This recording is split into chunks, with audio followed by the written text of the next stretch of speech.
بسم اللہ الرحمن الرحیم۔ السلام علیکم، آپ دیکھ رہے ہیں الف نیوز اور میں ہوں آپ کے ساتھ ماجد علی۔ شامل کرتے ہیں پاکستان اور دنیا بھر سے بریکنگ نیوز ہیڈ لائنز۔ اقتصادی فائدہ نہ پہنچنے پر بنگلہ دیش نے بھارت کے ساتھ انٹرنیٹ معاہدہ منسوخ کر دیا۔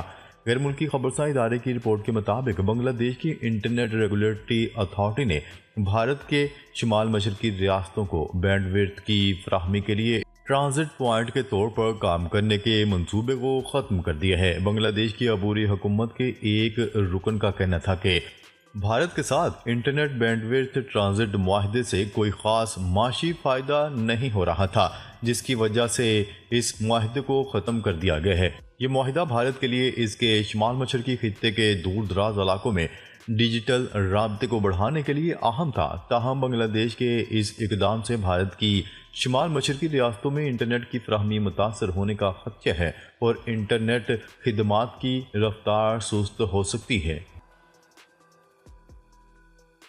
خبر کے اگلے حصے میں بات کرتے ہیں بشار الاسد کی حکومت کا خاتمہ۔ اسرائیل نے شام میں تباہی مچا دی۔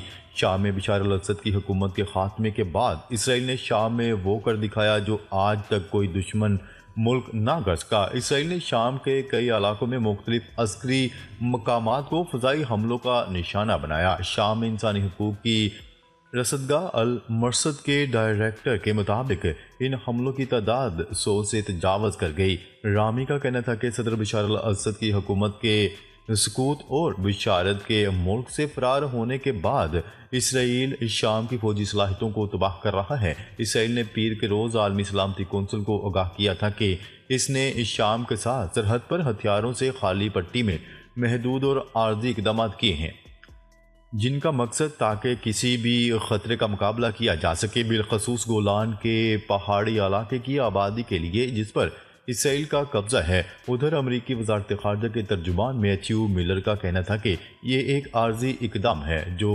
انہوں نے اس علاقے سے شامی فوج کے انخلاء کے جواب میں کیا ہے۔ بالآخر اب ہم جو چیز دیکھنا چاہتے ہیں وہ اس معاہدے کی مکمل پاسداری ہے۔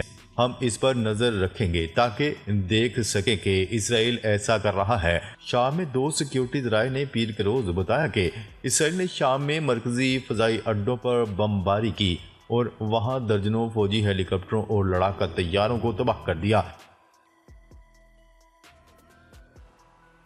خبر کے اگلے حصے میں بات کرتے ہیں اسرائیلی وزیراعظم نیتن یاہو کا غزہ میں جنگ نہ ختم کرنے کا اعلان۔ اسرائیلی وزیراعظم نیتن یاہو نے غزہ میں جنگ ختم نہ کرنے کا اعلان کر دیا۔ اس کی جانب سے غزہ میں بے گناہ فلسطینیوں کی نسل کشی کا سلسلہ جاری ہے اور غزہ میں ہونے والے تازہ حملوں میں مزید 30 فلسطینی شہید ہو گئے۔ اسرائیلی فوج نے شمالی غزہ میں 3 اسرائیلی فوجیوں کی ہلاکت اور حماس کے 10 مزاحمت کاروں کو شہید کرنے کا دعویٰ کیا ہے۔ میڈیا رپورٹس میں بتایا گیا ہے کہ جنگ بندی کی کوششوں پر اسرائیلی وزیر اعظم نیتن یاہو کی ہردرمی جاری ہے اور انہوں نے کہا ہے کہ غزہ جنگ ختم نہیں کریں گے، ایسا کیا تو حماس دوبارہ قوت پکڑ کر حملے شروع کر دے گا۔ دوسری جانب گزشتہ روز تل ابیب میں نیتن یاہو کے خلاف کرپشن کیسز سماعت زیر زمین بنکر میں قائم عدالت میں ہوئی۔ عدالت کے باہر اسرائیلیوں نے مظاہرہ کرتے ہوئے نیتن یاہو کو سزا دینے کا مطالبہ کیا۔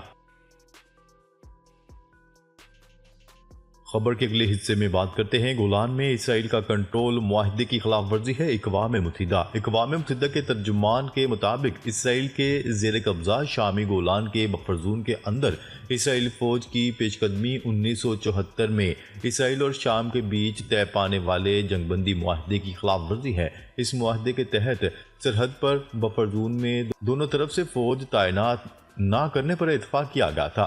غیر ملکی خبرساں ادارے کی رپورٹ کے مطابق اقوام متحدہ کے ترجمان اسٹیفن ڈوجارگ نے واضح کیا ہے کہ بفر زون میں داخل ہونے والی اسرائیلی فوج ابھی تک 3 مقامات پر تعینات ہے۔ انہوں نے زور دیا کہ اس علاقے میں فوج یا کسی عسکری سرگرمی کا وجود نہیں ہونا چاہیے۔ اسرائیل اور شام پر لازم ہے کہ وہ 1974 کے معاہدے کی شقوں پر عمل درآمد جاری رکھیں اور گولان کے استحکام کا تحفظ کریں۔ اسرائیل نے 67 کی 6 روزہ جنگ کے دوران میں شام میں گولان کی پہاڑیوں کے ایک حصے پر قبضہ کر لیا تھا۔ پھر اکتوبر 1973 کی جنگ ختم ہونے کے بعد 1974 میں اسرائیل اور شامی افواج کے درمیان جنگ بندی کے لیے ایک معاہدہ طے پایا تھا۔ اس معاہدے کے بعد اقوام متحدہ کے زیر کنٹرول ہتھیاروں سے خالی ایک بفر زون قائم کر دیا گیا۔ اسرائیل نے گولان کے مقبوضہ حصے کو 1981 میں اپنی ریاست میں ضم کر لیا۔ اس اقدام کو امریکہ کے سوا بقیہ عالمی برادری نے تسلیم نہیں کیا۔ اسرائیل نے عالمی سلامتی کونسل کو آگاہ کیا کہ اس نے شام کے ساتھ سرحد پر بفر زون میں محدود اور عارضی اقدامات کیے ہیں تاکہ کسی بھی خطرے کا مقابلہ کیا جا سکے، بالخصوص اسرائیل کے زیر قبضہ گولان کی پہاڑی علاقوں کی آبادی کے لیے۔ خبر کے اگلے حصے میں بات کرتے ہیں۔ برطانیہ نے شام میں اسرائیلی حملوں کو جائز قرار دے دیا۔ برطانیہ کی جانب سے ایک مرتبہ پھر انسانیت سوز مظالم ڈھانے والے اسرائیل کی اندھی حمایت سامنے آ گئی۔ برطانوی وزیر خارجہ ڈیوڈ لیمی نے شام میں اسرائیلی حملوں کا دفاع جائز قرار دیتے ہوئے کہا ہے کہ اسرائیل کے خدشات جائز ہیں، اس لیے شام میں اہداف کو نشانہ بنایا۔ برطانوی وزیر خارجہ نے کہا کہ اسرائیل کو داعش اور القاعدہ کی موجودگی کے خطرات تھے۔ اسرائیل کے جنوبی شام اور دمشق پر بڑے حملے جاری ہیں اور اسرائیل نے شام پر اب تک سب سے بڑا فضائی حملہ دمشق میں کیا۔ اسرائیل دمشق سمیت دیگر شہروں میں 250 سے زائد فضائی حملے کر چکا۔ صہیونی فورسز نے 3 ایئرپورٹ سمیت فوجی تنصیبات کو نشانہ بنایا۔ 24 گھنٹے کے دوران ان حملوں میں 10 افراد شہید ہوئے ہیں۔ سعودی عرب، قطر، مصر اور عراق نے اسرائیل کی جانب سے گولان کی پہاڑیوں پر قبضہ کرنے کی شدید مذمت کی ہے۔ سلامتی کونسل میں بند کمرہ اجلاس میں ممبر ممالک نے شام کی خود مختاری کے تحفظ کو یقینی بنانے پر اتفاق کیا ہے۔ خبر کے اگلے حصے میں بات کرتے ہیں۔ شام کے نئے حکمرانوں کو ایران سے دوستی کی بھاری قیمت چکانا پڑے گی، اسرائیل کی دھمکی۔ ایران کے شامی جنگجوؤں سے تعلقات کے اندھیا پر اسرائیل کا پارہ ہائی ہو گیا۔ اسرائیلی وزیر اعظم نے دھمکی دیتے ہوئے کہا کہ شام کے نئے حکمرانوں کو ایران سے دوستی کی بھاری قیمت چکانا پڑے گی۔ ایران سے دوستی کے متبادل شامی حکمرانوں کا حشر بشار الاسد سے بھی بھیانک ہوگا۔ دوسری جانب وائٹ ہاؤس نے کہا ہے کہ شام میں کیمیکل ہتھیاروں کو نشاندہی کے بعد تلف کر دیا جائے گا۔ خبر کے اگلے حصے میں بات کرتے ہیں۔ بشار الاسد کو انتہائی محفوظ طریقے سے روس منتقل کیا گیا۔ روسی نائب وزیر خارجہ کا بیان سامنے آ گیا۔ روس کے نائب وزیر خارجہ سرگئی ریابیکوف کا کہنا تھا کہ شام کے معزول صدر بشار الاسد کو انتہائی محفوظ طریقے سے روس منتقل کیا گیا ہے۔ شام کے دارالحکومت دمشق پر اپوزیشن فورسز کے قبضے سے قبل ہی سابق صدر بشار الاسد اپنے خاندان کے ساتھ روس فرار ہو گئے تھے۔ روس نے بشار الاسد اور ان کے خاندان کو انسانی ہمدردی کی بنیاد پر پناہ دی ہے۔ اس حوالے سے نائب روسی وزیر خارجہ نے کہا کہ روس غیر معمولی صورتحال میں ضرورت کے مطابق کام کرتا ہے۔ شام کے صدر بشار الاسد کو انتہائی محفوظ طریقے سے روس منتقل کیا گیا۔ بشار الاسد کو جرائم کی عالمی عدالت کے حوالے کرنے سے متعلق سوال پر انہوں نے کہا کہ روس عالمی فوجداری عدالت قائم کرنے والے کنونشن کا حصہ نہیں۔ واضح ہے کہ بشار الاسد نے ماسکو میں حال ہی میں 20 اپارٹمنٹ خریدے ہیں جن کی مالیت 30 ملین پاؤنڈ سے زیادہ بتائی جاتی ہے۔ خبر کے اگلے حصے میں بات کرتے ہیں۔ شام میں پھنسے 350 پاکستانی لبنان پہنچ گئے۔